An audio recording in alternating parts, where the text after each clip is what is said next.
killing hen harriers is trending. Pretty good. I'm not quite sure what it means, but it's trending. So keep doing tweets, and it isn't just retweets. Tweet your own little message that says hashtag stop killing hen harriers, and loads of people across the UK, that's 7 billion people across the world, are learning about hashtag stop killing hen harriers. If you buy a raffle ticket, one of the prizes is to spend a day with the RSPB investigations team. Is that right? Good, because otherwise it wouldn't be. So buy a raffle ticket and you can spend a day. I don't know if it will be with Mark, but it will certainly be with the team at the lodge. Yep. So if you want to learn more about the in-depth work of RSPB investigations team, possibly the best team in the RSPB, with the exception of international species recovery who I used to work for, then get yourself a raffle ticket. Okay, Rainham, London, Hen Harrier Day, South East, whatever we call ourselves. The next speaker doesn't really need much of an introduction.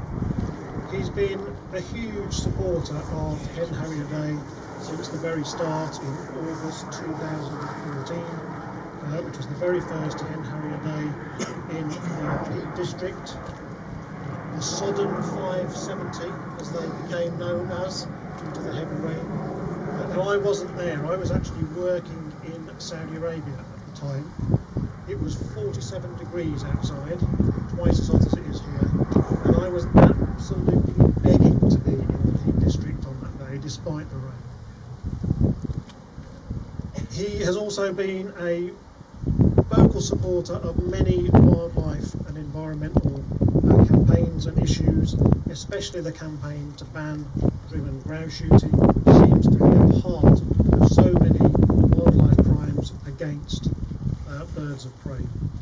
He's done some incredible work with a whole load of different people in Malta and Cyprus on illegal working, some of it quite dangerous.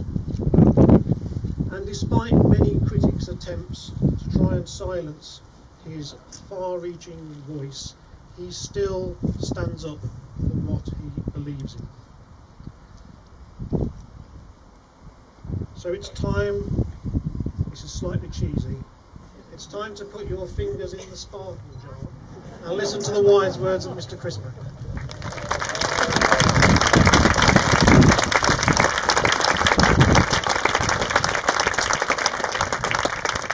Good morning, everyone. Thank you very much for coming. Before I get started, just a bit of housekeeping. If you don't already, please follow Rob Sheldon on Twitter. So it's _ Rob Sheldon, and also, of course, Mark Thomas as well. What's yours, Mark? Sunbirder.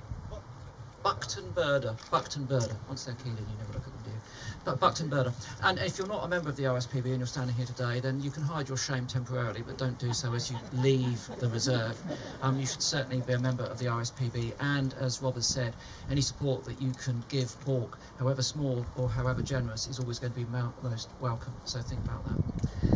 I didn't think that I'd ever be standing in Rainham at a Hen Harrier Day in 2017. I never thought that would be necessary, to be quite honest with you. I was introduced to raptor crime in the back of an Austin Maxi in 1974. I'm sure a lot of things happened in the backs of Maxis in 1974, and some of you older than myself might have been perpetrating those crimes. Mine was that I'd stopped with my father on a tour of Scotland, and we popped into a bookshop and I bought a copy of a book called Highland Deer Forest by Lee McNally. And Lee McNally was a man who had a fondness for gamekeepers, and he wrote of their tales and stories. And as part of that book, there were a couple of paragraphs which outlined the slaughter of raptors in the 80s.